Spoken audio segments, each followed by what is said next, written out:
Hello there. It's Stacy Yesner from Compass. I am waiting for Keith Garafola to join me for coffee talk. So hopefully he will be here shortly and we will be able to get started. Oh, there he is. Right on time. All right, Keith.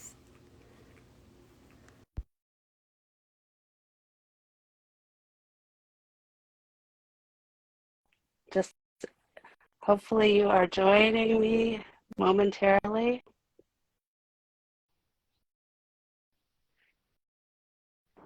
There we go.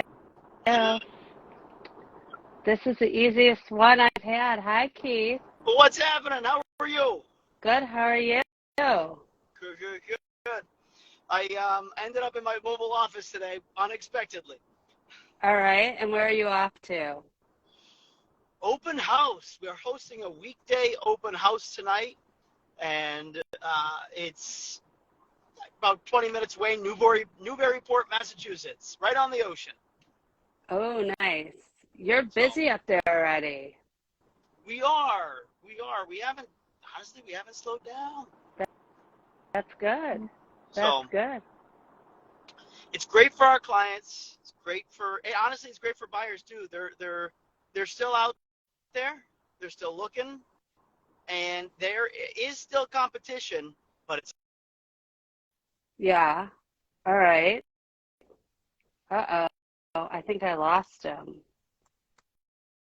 This might be a problem with him driving. Are you there, Keith? Hello? Hello? Keith, are you there?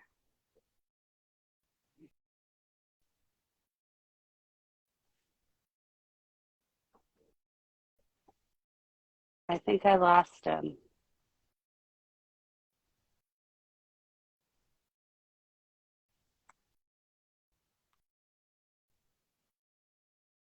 The fun of technology, everyone.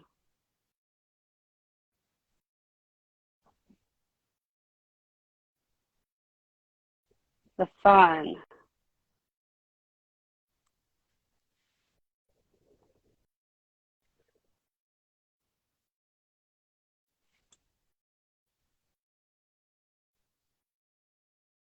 Are you there, Keith?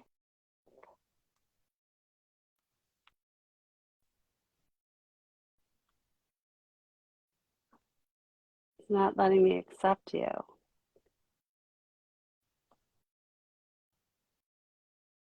You gotta love technology. It's not working very well today.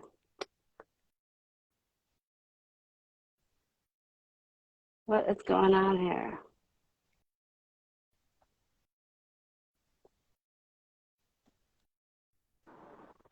I don't know what happened. I Are you back? don't Te- know what happened. Technology is so fun. Makes our life easier, but also makes it so we have to solve new problems. I know. So an afternoon open house. How often do you guys have them out there? Uh, Typically Wednesdays we don't. And today we're doing it because tomorrow we're supposed to have some weather. So we said let's move it to Wednesday.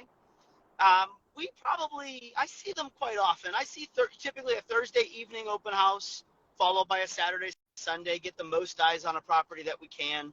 I've seen that quite a bit.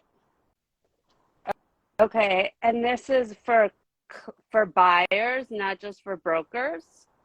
Yeah, absolutely. This is for buyers to come and check out the house. Brokers can come. This is not a broker open. Out here in Okay. our area, broker opens happen on Tuesday mornings. Okay.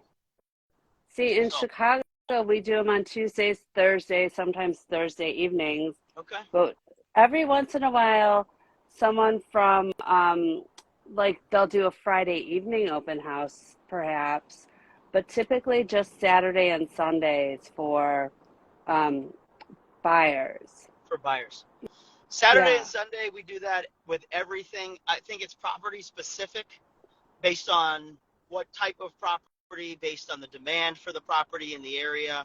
yeah, Where I'm going tonight, it's quite frankly, it's an amazing condo in Newburyport, and it's a very desired area, very sought after area. So let's get all the eyes in that we can. right. And then do you typically, I mean, it obviously depends on the seller, but so you'll do an open house today because the weather isn't going to cooperate tomorrow. And then are you still going to do an open this weekend? We do. We have a Saturday scheduled right Uh-huh. now for actually 3 hours, 11 to 2 on Okay. Saturday, Uh-huh. and we've I'm expecting offers already, so I don't know if we'll make it through Sunday Got it. Got on it. this one. Got it. So Got it. So yeah, very different. It's so interesting to hear how different markets operate. Um, some sellers will take the first offer and they'll cancel the open house. Some will hold it until the open house here. It just really depends. yeah. I So, think what I've told most people, we started showings yesterday. And so what I've told most people is the seller is planning on letting us host both sets of open houses. We'll have the open house. If somebody sends over an offer that has no contingencies and the price is right, I think that they would probably consider it, but it would have to be the right scenario. got it. So some people don't even put houses on the market until like Thursday and then just wait for first showings on Saturdays during the open house. I've used that strategy quite a bit. I think it's good. There's nothing wrong with it. We've had a lot of success doing that. Hmm. One of the things we started to try to do is if we can get the most eyes on the property is if we go live on like a Tuesday, do showings. Typically, we'll start on Thursday and then also on Saturday, Sunday. That's a way that gets us to get into the house with buyers, with agents, get them in as many eyes again as possible. And it's something actually I learned from another Compass agent right here in our market who was like, let's do it this way, and you get more activity, you get more content, you get more out there, and he wasn't wrong. I found. Right, right. And is this something that you did pre-crazy market, or is this just since the craziness? Yeah, yeah, 100% since the craziness, you know. Yeah, yeah. No, I totally understand. Oh, someone said that they love Newburyport. That condo looks beautiful. Yes, yes. I've been posting a lot about it, and so it's on Okay, a lot of our social channels, and you could, I mean, all kinds of angles, all kinds of pictures. It's a fantastic spot. okay, all right. So all right, so let me ask you a question because you have young kids. How do you manage work-life balance? What's that? No, Right. so Well, I saw that you were at like a what cheerleading competition over the weekend? gymnastics. Yeah, my Gymnastics. daughter had her gymnastics tournament over the weekend, Mm-hmm. and yeah, we were over at that. How do I manage it? I've got an amazing team, and I have an amazing wife, and so my wife is my team's transaction manager. So we all really work for her, is what we say. And Mm-hmm. I do have, honestly, I don't know if I could do this without another teammate, without somebody there to help me. I don't know if I could handle all that we do. And so I have to put props up to the team because they really take some of that burden off my shoulder and to make sure that we can do what we have to do and accomplish what we need to accomplish for our buyers and sellers. Because I can't be everywhere. I I used to think I could, and that work-life balance really came into play in 2020 for me. It's the first time I took a client out on a showing. It was a virtual showing. client wasn't in the country. It was 2020. They couldn't get into the country. Right. And it was a July 4th weekend. I took an agent with me on my team. We did the virtual showing, and I had introduced the client and the agent at that time. I turned everything over to the agent and said, hey, I'm taking my family away for the July 4th weekend. Let me know how it comes together when I get back on Monday. And I didn't pick up my phone that entire weekend. And that was when I realized I don't have to do everything. I have a team around me, and I can really utilize them to take the burden off of me and take the burden, off of us as a whole, so that we can work better for our client. Uh-huh. So the team Yeah, is the big answer for me. and how does it work though with your wife also working in the industry? She doesn't sell, so she doesn't go out in the street, but No. again, she's all behind the scenes. I think that's for us, that's a key, because she's home with our kids who are not in school, and her being home with them allows her to get things done as they come in. So she's more, again, behind the scenes. So once the deal is in place, she controls everything. Everything's in Right. her court. So that's, I think her being able to manage being behind the scenes and not in the street, not being the face of the company, is a big deal, because it does give her the balance as well. Right. So we have a question from a Boston Compass realtor. Who did you hire first in your team? Who did we hire first? The way our team came together, the first person that we brought onto our team is actually a sales agent as well. So did your wife, so it was just you and your wife at first? No, my wife only started last year, actually. Okay. So we hired a outside transaction manager, an outside transaction So who's company. we? I'm sorry, I'm going to interrupt. Who's we? Yeah. When I talk about the team, I say we. So I hired an outside transaction manager, and I brought that transaction manager in. She was a third party, somebody I knew, but she didn't just work for us. She worked for a variety of agents. Okay. And she ended up leaving the business when she started her family. So that opened up the door to have my wife come in and run the transaction management for us. After witnessing it, after seeing it, after hearing, how we interacted and seeing how we interacted. So she wasn't blind to it. Right. It was just not at first. So. Got it. So you hired a sales agent first. Yeah. Yeah. Did they do primarily buyers, or did they do buying and selling? They do have the opportunity to do both. I would tell you, based on the workflow, primarily buyers. But I don't like control that. If they've got a listing, if they've got somebody coming on, they might know it. The relationship might be between them. Right. So I'm not going to say, hey, Keith's going to list that. We might go do it together.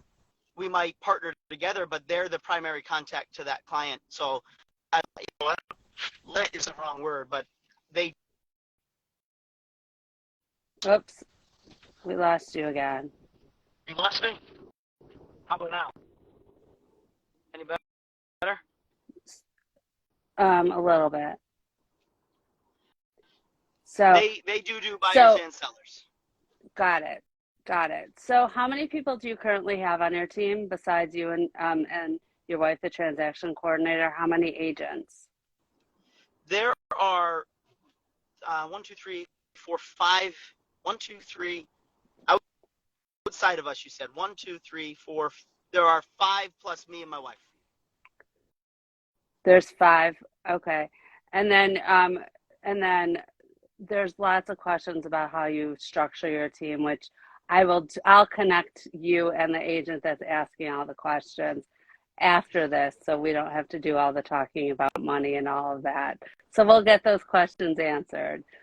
And then And do you have someone who takes care of your marketing also on your team, or do you do that all that through Compass and on your own?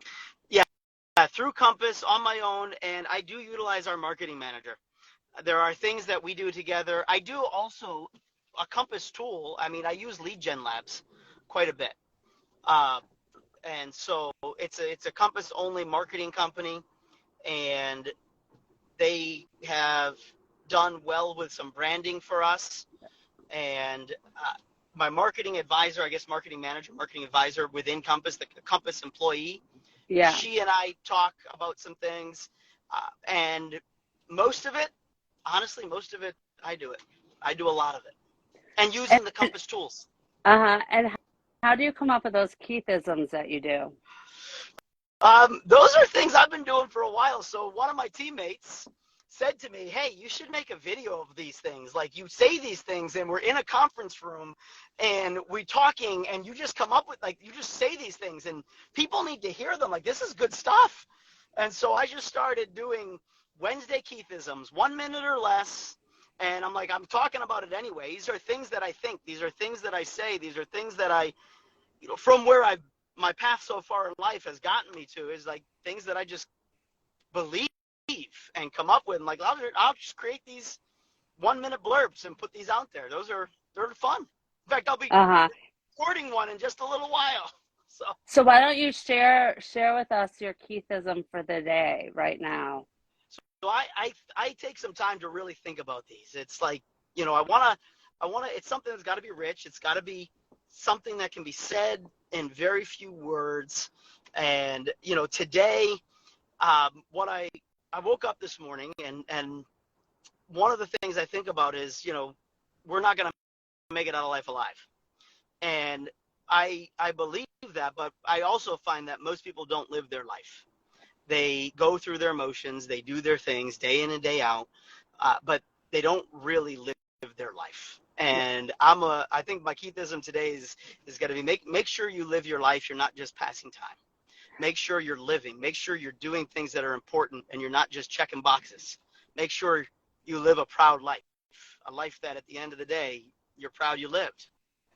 So And and what do you need to do to make sure that you're living your life?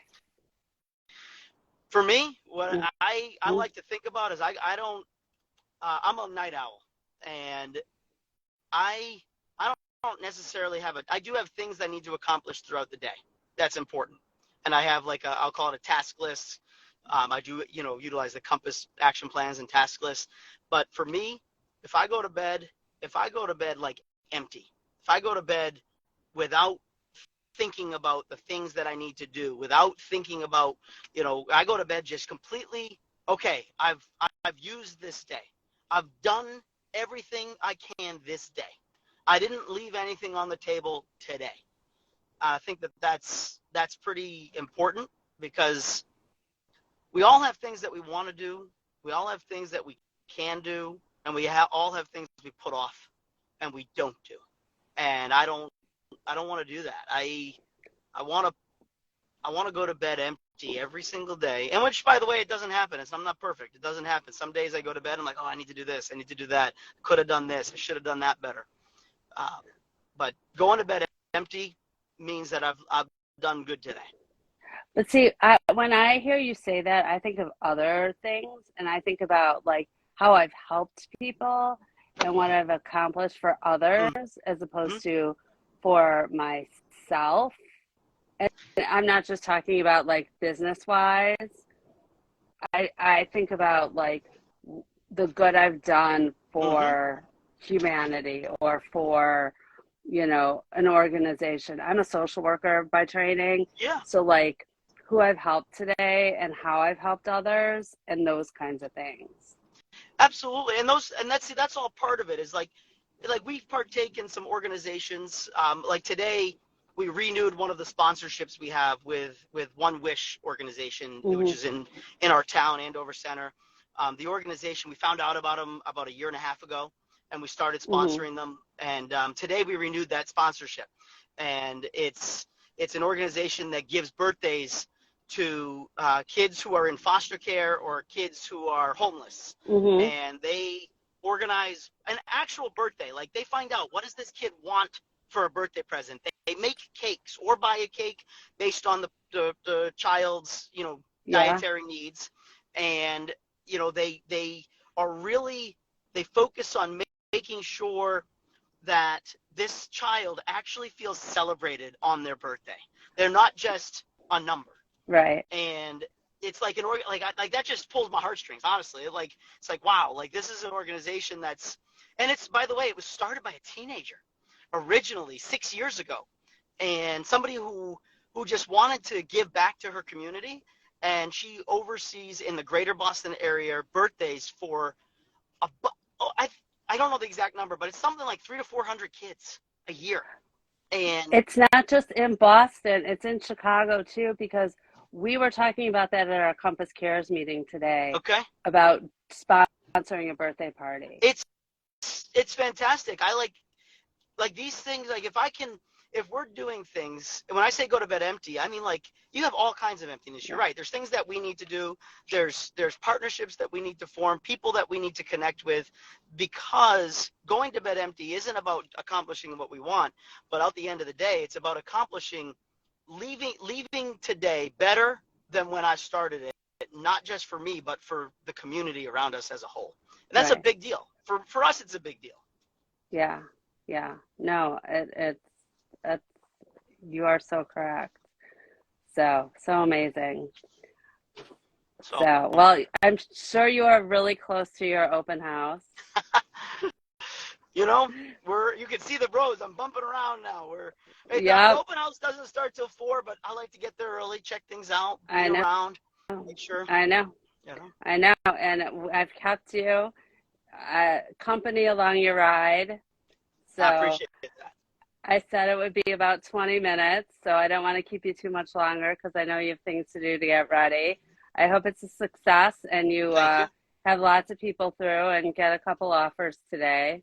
You'll have to let us know how it goes. You bet. Inquiring minds will want to know. Absolutely. And hey, listen, happy to answer any questions that I know you said there were a couple more come through. Happy to answer any questions I can. And I always ask myself, hey, have we done today right? Have we done today right? I always ask myself that. Yeah. So. Yeah. Well, Keith, I love your Keithisms. I think they're fabulous. And I love chatting with you. You kept me company on a ride home once when I think after an inspection, the first time we chatted, like for 45 minutes we chatted. Yeah, I remember that. Yep. So it's always great to talk to you. You too. So, well, have a great day. Good luck, and I will talk to you soon. Catch you later. All right. Bye. Ciao.